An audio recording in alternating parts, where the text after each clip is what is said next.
ఓం నమ శివాయ హరహర మహాదేవ శంభో శంకర అని శివభక్తులు మురిసిపోతారు.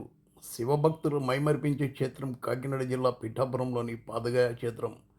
పరమశివుడు కోడి రూపంలో వెలుసాడు, అందుకే కుక్కుడేశ్వరునిగా పేరు. అదేవిధంగా దక్షయజ్ఞ భంగం తర్వాత అమ్మవారు పీఠికా భాగం ఇక్కడ పడడంతో పురోహితిగా అమ్మవారిగా పిలుస్తారు. దక్షిణ కాశీగా ఇక్కడ పేరుంది. కాశీ వెళ్ళి పిండ ప్రదానం చేయలేని వారు పిఠాపురం పాదగయలో పిండ ప్రదానం చేస్తే అంతే ఫలితం వస్తుందని చెబుతారు. ఇలాంటి నేపథ్యంలో పిఠాపురాన్ని మరో దక్షిణ కాశీగా అత్యంత ప్రసిద్ధిగాంచిన టెంపుల్ హబ్గా తీర్చిదిద్దేందుకు డిప్యూటీ సీఎం పవన్ కళ్యాణ్ ప్రణాళిక రూపొందించారు.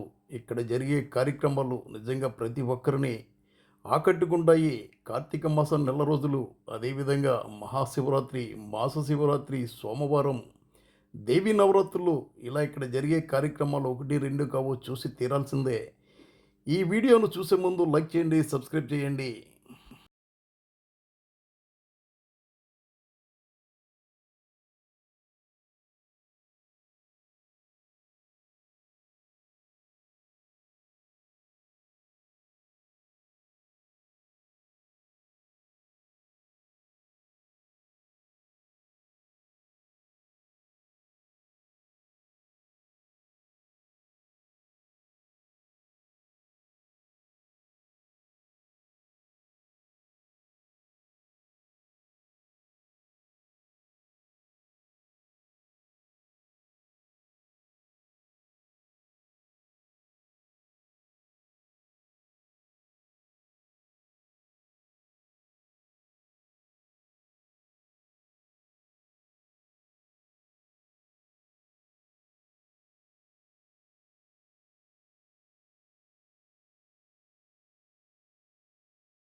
Indra